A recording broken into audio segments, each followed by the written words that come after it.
Morning students welcome to today class. మనం previous క్లాస్లో theorem 1.3 మరియు డూ దిస్ ప్రాబ్లమ్స్ నుంచి డిస్కస్ చేయడం జరిగింది. నౌ థీరం 1.4 చూడండి. Let x is equal p by q be a rational number such that prime factorization of q is of the form 2 power n into 5 power m where n and m are non-negative integers. Then x has a decimal expansion which terminates. ఓకేనా students, మరి theorem 1.3 ఏంది, దీనికి ఏంటి తేడా అంటే theorem 1.3 ఏమంటుండు, let X be a rational number whose decimal అనేది terminates, then X can be expressed in the form of p by q where p and q are co-primes and the prime factorization of q is of the form 2 power n into 5 power m where n comma m are non-negative integers. ఇక్కడ చూడండి students, let X be a అనేది p by q ఫామ్లో ఉంది rational number such that the prime factorization అంటే ఇంతకుముందుకేమో theorem 1.3 ఏమో rational number దాని యొక్క డెసిమల్ ఎక్స్పాన్షన్ రాస్తే అది టెర్మినేట్ అయితే ఆ దాన్ని పీ బై క్యూ ఫామ్లో రాస్తే p and q are coprimes అయితే క్యూ యొక్క ప్రైమ్ ఫ్యాక్టరైజేషన్ అనేది ఏ ఫామ్లో ఉంటుందన్నాడు, 2 power n into 5 power m అన్నాడు. అది ఓకేనా, n comma m are non negative integers. ఇక్కడ ఏంటి థీరం 1.4 ఏంటి, x is equal p by q అంటే చూడండి, మనము ఒక 3/4 కానీ 3/8 కానీ ఇలా తీసుకున్నాం అనుకోండి, be a rational number such that the prime factorization of q అక్కడ ఉన్న క్యూ ప్లేస్లో ఉన్న దాన్ని ప్రైమ్ ఫ్యాక్టరైజేషన్ చేసినట్లయితే అది ఈ ఫామ్లో ఉంటే 2 power n into 5 power m where n and m are non negative integers. Non negative integers అంటే ఏందో చెప్పాను, అంటే హోల్ నెంబర్స్ అనమాట. దెన్ అప్పుడు x as a decimal expansion which terminates, దాని యొక్క డెసిమల్ ఎక్స్పాన్షన్ అనేది టెర్మినేట్ అవుతుంది అంటే ఇది రిమైండర్ 0 వస్తుంది. ఒక దగ్గర ఫిక్స్డ్ అనమాట, డెసిమల్ పాయింట్ తర్వాత ఉండే డిజిట్స్ అనేవి కొన్ని మాత్రమే ఉంటాయి, అంటే టెర్మినేట్ అంటే అంతం అవుతాయి. ఓకేనా స్టూడెంట్స్, చూద్దాం దీనికి మనము డూ దిస్లో కొన్ని ప్రాబ్లమ్స్ ఇవ్వడం జరిగింది స్టూడెంట్స్. ఏంటి డూ దిస్లో ఉన్న ప్రాబ్లమ్స్ ఒకసారి చూసినట్లయితే, right denominator of the following rational numbers in 2 power n into 5 power m. డినామినేటర్ని ఏం చేయాలి, 2 power n into 5 power m ఫామ్లో రాయాలి. డూ దిస్ చూద్దాం. ఓకేనా, అందులో ఫస్ట్ ప్రాబ్లం టెక్స్ట్ బుక్లో చూసినట్లయితే మీకు దాని క్వశ్చన్ ఉంటుంది స్టూడెంట్స్. ఏంటి ఫస్ట్ ప్రాబ్లం క్వశ్చన్ చదువుతున్నా, right the denominator of the following rational number. This is a rational number, దీని యొక్క డినామినేటర్ చూడండి 4ని ఏం రాయాలి, in 2 power n into 5 power m ఫామ్లో రాయాలి, ఈ ఫామ్లో రాయాలి. ఓకేనా, where n comma m are non negative integers and then write them in their decimal form. దీన్ని ఈ ఫామ్లో రాసిన తర్వాత 3/4ని ఏం చేయాలి, మనం డెసిమల్ ఫామ్లో రాయాలి. ఓకేనా స్టూడెంట్స్, ఫస్ట్ దీన్ని ఏం చేద్దాం, 4ని మనం ఏమని రాయొచ్చు స్టూడెంట్స్, దీన్ని ఏమని రాయొచ్చు, 3గా 2 power 2 రాసుకోవచ్చు. 4 ఈజ్ ఈక్వల్ టు 2 into 2 కదా, అంటే 2 power 2. చూడండి మనం ఫస్ట్ ఏం చేసినాము, రేషనల్ నెంబర్ యొక్క దీన్ని 2 power m క్యూని ఏం చేసినాము, 2 power n into 5 power m ఫామ్లో రాయమన్నాడు. 2 power n into 5 power m ఇక్కడ ఏమవుతుంది, 2 ప్లేస్లోనేమో 2, మరి 5 power లేదుగా సార్ అంటే 5 power ఏంటి 0 అనమాట స్టూడెంట్స్. 4 ఈజ్ ఈక్వల్ టు ఏమని అర్థము, 2 power 2 into 5 power 0. మనం ఇక్కడ ఏది ఏ అనేది తీసుకున్నాం అనుకోండి, ఏకి పవర్గా 0 తీసుకుంటే అది ఏమవుతుంది, ఏ పవర్ 0 వాల్యూ 1గా స్టూడెంట్, కాబట్టి 5 power 0 వాల్యూ కూడా 1 అనమాట, అంటే 2 power 2 into 5 power 0. అందుకే n comma m are non negative integers అన్నాడు చూడండి స్టూడెంట్స్. నాన్ నెగిటివ్ ఇంటిజర్స్ అంటే దాని అర్థం ఏంటంటే ఎన్ కామా ఎంలు హోల్ నెంబర్స్ అనమాట. హోల్ అంటే ఏం కావచ్చు, 0 1 2 3 4 నుంచి ఏవైనా కావచ్చు అనమాట. సో దీని ఇప్పుడు 3/4ని మనం ఏం చేసినాం, ఒక డినామినేటర్ని 2 power n into 5 power m ఫామ్లో రాయాలి. ఇక్కడ రాస్తున్నాం చూడండి, q is equal 2 power n into 5 power m ఫామ్లో రాయమన్నాడు. ఇక్కడ క్వశ్చన్ రాసి నెక్స్ట్ డెసిమల్ ఫామ్లో రాయమంటుడు. దీన్ని డెసిమల్ ఫామ్లో రాయాలంటే అంటే చూడండి స్టూడెంట్స్, 3/4 ఈజ్ ఈక్వల్ ఏమైంది స్టూడెంట్స్, 3/2² కదా. ఇప్పుడు దీన్ని డెసిమల్ ఫామ్లో మనం వితౌట్ డూయింగ్ ఎలా చేద్దామంటే డివిజన్ చేయకుండానే రాదాం, డివిజన్ చేయకుండా. సో నేనేం చేస్తున్నా, 5² పైన న్యూమినేటర్ని డినామినేటర్ని మల్టిప్లై చేస్తున్నా. చూడండి స్టూడెంట్స్, మనం ఒక న్యూమరేటర్ని డినామినేటర్ సేమ్ వాల్యూ తోటి మల్టిప్లై చేసినాం అనుకో దాని వాల్యూ అనేది మారదు. అంటే ఈక్వల్ ఫ్రాక్షన్ ఒక ఫ్రాక్షన్ ఉంది 3/4 మనం చెప్పుకున్నాం 7th క్లాస్లో. దీనికి ఈక్వల్ ఫ్రాక్షన్ రాయమన్నప్పుడు ఏం చేసినాము, న్యూమరేటర్ని డినామినేటర్ సేమ్ నెంబర్తో మల్టిప్లై చేస్తే 3 × 2 అనుకుందాం అనుకో, 4 × 2 అనుకున్నాం అనుకో, ఇది ఏమవుతుంది 6/8. అంటే 3/4కి 6/8 అంటే రెండు ఈక్వల్ అనమాట. ఈక్వల్ ఫ్రాక్షన్స్ ఎలా అయితే రాసామో 7th క్లాస్, ఇక్కడ కూడా నేను ఏం చేస్తున్నాను, దీని వాల్యూ ఏం మారదు. 3/4 = 3/2² అని రాసిన, క్యూని 2n × 5n ఫామ్లో రాసిన.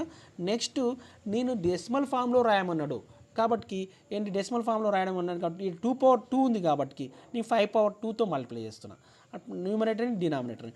నెక్స్ట్ లెటర్ ఏమవుతుంది స్టూడెంట్, ఇది 3 × 5² అంటే 3 × 25 అవుతుంది స్టూడెంట్. ఓకేనా. ఇది మనము a⁴n × b⁴n ఉన్నప్పుడు ab⁴n అని రాసుకోవచ్చు అని చెప్పినా కదా. ఇదేమవుతుంది స్టూడెంట్ 2 × 5⁴2 అవుతుంది. అంటే దిస్ ఈజ్ వాల్యూ 75/10². 10² అంటే 100. అంటే 0. ఏమవుతుంది స్టూడెంట్, మనము 10తో కానీ 100తో కానీ 1000తో కానీ డివిజన్ చేయాల్సిన అవసరం లేదు స్టూడెంట్స్. జస్ట్ మనము డెసిమల్ పాయింట్ 1 2 లెఫ్ట్ సైడ్కు ఇక్కడ 2 డిజిట్స్ ఉన్నాయి కాబట్టి డెసిమల్ పాయింట్ ఏం తీసుకోవాలి, లెఫ్ట్ సైడ్ 2 డిజిట్స్ తర్వాత తీసుకోవాలి డెసిమల్ పాయింట్ని. పుట్టిన decimal point on left side ఎన్ని 100తో డివిజన్ అన్నప్పుడు 1 2 అంటే 2 డిజిట్స్ తర్వాత లెఫ్ట్ సైడ్ వెళ్ళాలి. ఓకేనా స్టూడెంట్స్, ఓకేనా. నెక్స్ట్ ఇది 3/4ని నేనేం చేశాను డెసిమల్ ఫామ్లో రాస్తే 0.75 వచ్చింది స్టూడెంట్స్. నెక్స్ట్ సెకండ్ ప్రాబ్లం, ఇందులోనే డూ దిస్లోనే సెకండ్ ప్రాబ్లం ఉంది, దట్ ఈస్ 7/25. ఓకేనా స్టూడెంట్స్, 7/25. ఈ 7/25 మళ్ళీ ఒకసారి క్వశ్చన్ చదువుతున్న students, right the denominator of the following rational number. ఈ రేషనల్ నెంబర్ని డినామినేటర్ని ఇన్ 2n × 5m ఈ ఫామ్లో రాయాలి. అంటే 25ని రాసి where n, m are non negative integers and then write them in their decimal form. దీని డెసిమల్ ఫామ్లో రాయాలి అంటే ఓకేనా. చూడండి దీన్ని నేను రాస్తున్నా 7/5². చూడండి స్టూడెంట్స్ ఏంటి ఇక్కడ మన తీరం మళ్ళీ ఒకసారి చూద్దాం.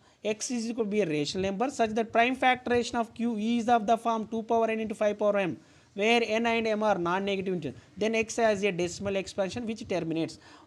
ఓకేనా, మనము క్యూని ప్రైమ్ ఫ్యాక్టరేషన్ చేస్తే అది 2n × 5m ఫామ్లో ఉంది కాబట్టి ఉందంటే దాని డెసిమల్ ఫామ్లో రాస్తే ఏమవుతుంది, అది టెర్మినేట్స్ అవుతుందని అని చెప్తున్నాను అంతే స్టూడెంట్స్. సో ఇప్పుడు మనం డైరెక్ట్ 7ని చూడండి స్టూడెంట్స్, 7ని ఈ విధంగా డివిజన్ చేయకుండా 25తో డివైడ్ చేసినా కూడా మనకేమొస్తుంది స్టూడెంట్, టెర్మినేటింగ్ డెసిమల్ వస్తుంది. ఫస్ట్ 25 కన్నా లెస్ దెన్ ఉంది కాబట్టి డివిడెండ్ అనేది మనం 0 తీసుకొని ఈడ జీరోస్ పెట్టుకోవాలి. పాయింట్ తీసుకొని ఎన్ని జీరోస్ అని తీసుకోవచ్చు. అంటే 25 ఇక్కడ పాయింట్ 2 50, 25 2 50 ఏమవుతుంది స్టూడెంట్, నెక్స్ట్ 20. ఓకేనా స్టూడెంట్స్, నెక్స్ట్ మళ్ళీ 0 తీసుకుంటే 25 8 200 ఏమైంది స్టూడెంట్స్, రిమైండర్ 0 వచ్చింది. అంటే మనము ఇక్కడ డినామినేటర్ని తోటి మనము న్యూమరేటర్ని డివిజన్ చేస్తే మనకు రిమైండర్ 0 వస్తుంది, terminating decimal student. Decimal point తర్వాత ఓన్లీ ఫ్యూ డిజిట్సే ఉంటాయి అన్నమాట. ఓకేనా. సో ఏమైపోయింది 7/25 ఏమవుతుంది స్టూడెంట్ 0.28. ఓకేనా స్టూడెంట్స్. సో దీన్ని 0.28 అని రాయొచ్చు, ఈ విధంగా డివిజన్ చేసి రాయొచ్చు, లేదా ఇక్కడ మనకు 10² ఏం తక్కువ స్టూడెంట్, ఇక్కడ 10² రావాలంటే ఏం కావాలి స్టూడెంట్స్, మనకు 2² కావాలి. ఓకేనా స్టూడెంట్స్, 2² మల్టిప్లై డివైడ్ చేసినాం అనుకో మనం క్యాల్కులేషన్ డివిజన్ చేయకుండానే చేయొచ్చు స్టూడెంట్స్. నేను ఇప్పుడు న్యూమరేటర్ వాల్యూ ఏమవుతుంది 7 × 4 అంటే 28. ఇదేమవుతుంది స్టూడెంట్స్ 5² × 2² దీని ప్రకారం 5 × 2 అంటే 5 × 2 దిస్ ఈజ్ ఈక్వల్ టు 28/5 × 2 అంటే 10² అంటే 100తో డివిజన్ సింపుల్ అని చెప్పాను. ఏం చేశారు, just take the decimal point of left సైడ్కి 2 డిజిట్ తర్వాత లెఫ్ట్ సైడ్ వెళ్ళాలి, 2 పాయింట్స్ తర్వాత పాయింట్ తీసుకోవాలి 0.28. అంటే 7/25 అనేది దీన్ని మనం క్యూని ప్రైమ్ ఫ్యాక్టరేషన్ చేస్తే అదేమో 2n 5n ఫామ్లో ఉంది. ఫామ్లో ఉంటే దాని యొక్క డెసిమల్ అనేది టెర్మినేటింగ్ డెసిమల్. చూడండి prime factorization of q is of the form 2n × 5m where n and m are non-negative integers then x has a decimal expansion which terminates. అంటే క్యూ అనేది ప్రైమ్ ఫ్యాక్టరేషన్ రాసినప్పుడు దాని యొక్క prime factorisation అనేది ఈ ఫామ్లో ఉన్నట్లయితే ఏమంటుండు, x as a decimal expansion terminate అయ్యే డెసిమల్ ఎక్స్పాన్షన్ను కలిగి ఉంటుంది. మీరు ఏదైనా ఒక నెంబర్ ఇస్తే, రేషనల్ నెంబర్ ఇస్తే అది చూడగానే చెప్పగలగాలి. ఎలా, అది టెర్మినేటింగ్ డెసిమలా నాన్ టెర్మినేటింగ్ డెసిమలా. ఇప్పుడు దీని ప్రకారం ఒక రేషనల్ నెంబర్ ఇచ్చిన, ఆ రేషనల్ నెంబరు 1/7, అరే 1/7 అనే టెర్మినేటింగ్ డెసిమలా నాన్ టెర్మినేటింగ్ డెసిమలా? 1/7. ఇక్కడ క్యూని 2n × 5m ఫామ్లో రాయలేము. సో 1/7 అనేది టెర్మినేటింగ్ డెసిమల్ కాదు. 1/7 is not a terminating decimal. ఓకేనా students? 1/7 is not a terminating decimal.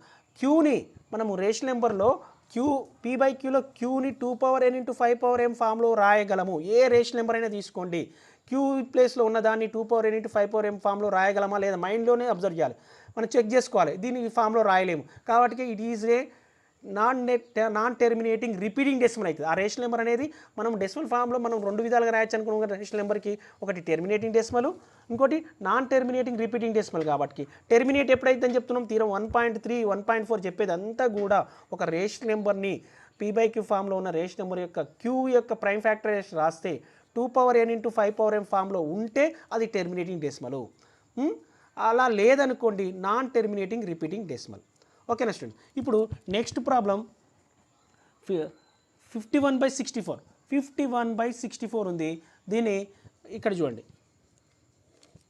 51/3rd problem. Do దిస్లో థర్డ్ ప్రాబ్లం 51/64. ఓకేనా స్టూడెంట్స్? ఇక్కడ దీన్ని ప్రైమ్ ఫ్యాక్టరైజేషన్ రాస్తే ఏమవుతుంది స్టూడెంట్స్, 64ని ఏమని రాసుకోవచ్చు, 2 × 32 అని, 2 × డైరెక్ట్ 2/6 అని రాయొచ్చు. మీకు ఫస్ట్ టైం కాబట్టి చెప్తున్నాను. 2 × 16, నెక్స్ట్ 2 × 4, నెక్స్ట్ 8, 2 × 4, 2 × 2 అంటే ఏమవుతుందిరా, 2 ఎనీ టైమ్స్ వచ్చి 1 2 3 4 5 6 అంటే 64 = 2/6 అనమాట. 64ని ఏమని రాసిన ప్రైమ్ ఫ్యాక్టరైజేషన్గా ప్రొడక్ట్ ఆఫ్ ప్రైమ్ ఫ్యాక్టర్ రాస్తే 64 = ఏమొస్తుంది, 2/6. మరి 5 లేదు కదా సార్ అనొద్దు, 5/0 అనమాట. ఏం లేకపోతే 2/6 × 5/0. క్యూని మనం ఏం రాసినాము, 2n × 5m ఫామ్లో రాస్తున్నాం కదా. Q is in the form of product of prime factor రాస్తే ఏ ఫామ్లోకి వచ్చింది, 2n × 5m ఫామ్లోకి వచ్చింది కదా. So it is a terminating decimal. ఈ రేషనల్ నెంబర్కి ఎలా ఉంటుంది, డెసిమల్ రాస్తే దాన్ని టెర్మినేట్స్ అవుతుంది అనమాట. ఓకేనా? కావాలనుకుంటే 64తో డివైడ్ చేయండి, టెర్మినేట్ అవుతుందా లేదా చూడండి. లేదు సార్ నేను అనుకున్నప్పుడు ఒకవేళ చెయ్యను సార్ అనుకుంటే 5/6 తోటి మల్టిప్లై డివైడ్ చేయండి. 5/6తో ఇక్కడ ఏమవుతుంది, 10 పక్కన 1 పక్కన 51ని 5/6తో మల్టిప్లై చేయండి. 51ని 5/6తో మల్టిప్లై చేస్తే ఏమొస్తుంది, 5/6 అంటే ఏమవుతుందంటారా, 15,625. మీరు మల్టిప్లై చేయండి, 5ని 6 టైమ్స్ మల్టిప్లై చేయండి రా, 15,625 వస్తుంది. బై ఇదేమవుతుంది 2 × 5 అంటే 10/6. నేను 51ని దీంతో మల్టిప్లై చేస్తే స్టూడెంట్స్, 51ని దీంతో మల్టిప్లై 15,625తో మల్టిప్లై చేస్తే 96,875 బై 96,875 బై 1 పక్కన 10/6 అంటే 6 zeros పెట్టుకోవాలి. ఓకేనా? చూడండి, మనం ఇప్పుడు ఏం చేయాలని చెప్తున్నాము, డెసిమల్ పాయింట్ 10తో కానీ 100తో కానీ 1000తో కానీ 10,000తో కానీ డివిజన్ చేయాల్సిన అవసరం లేదు. ఇక్కడ ఎన్ని జీరోస్ ఉన్నాయి, 6. సో మనము 1 2 3 4 5 ఇంకో నెంబర్ లేదు కదా సార్ అంటే 0 పెట్టుకోవాలి. ఇప్పుడు దీని తర్వాత 0 పాయింట్ పెట్టుకోవాలన్నమాట. అంటే 0.096875 అంటే డెసిమల్ ఫామ్ చేస్తే ఏమైపోయింది అంటే 51/64ని మనం p/q ఫామ్లో రాసినాము. p/q రేషనల్ నెంబర్ని క్యూ యొక్క ప్రైమ్ ఫ్యాక్టరైజేషన్ రాస్తే ఎలా వచ్చింది, 2n × 5m ఫామ్లో వచ్చింది. దాని యొక్క డెసిమల్ ఫామ్ అనేది టెర్మినేట్స్ అయింది స్టూడెంట్స్. థర్డ్ ప్రాబ్లం 0.096875 అనమాట.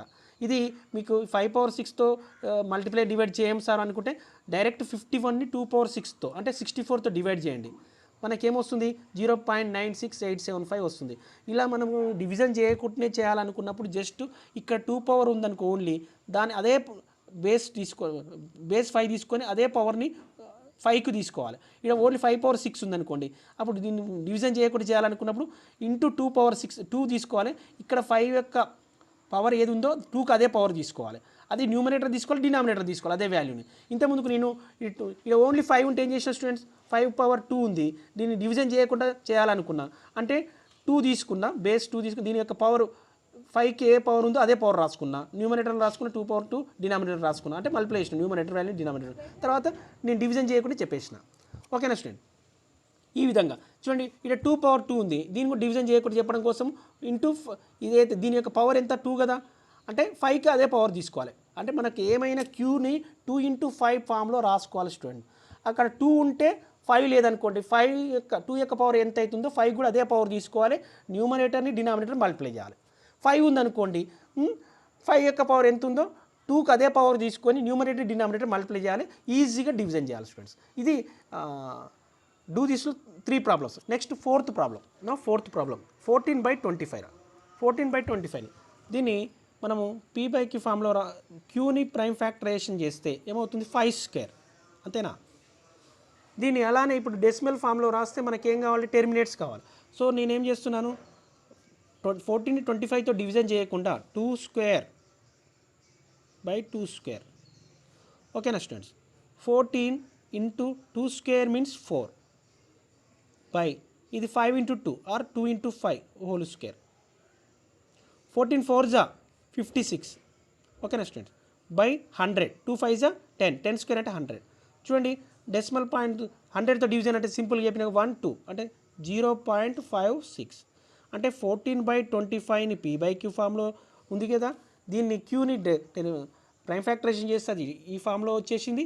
ఈ ఫామ్లో ఉంటే అంటే 2 పవర్ n × 5 పవర్ m ఫామ్లో ఉంటే అది టెర్మినేటింగ్ డెసిమల్, క్యూ యొక్క ప్రైమ్ ఫ్యాక్టరైజేషన్ అనేది.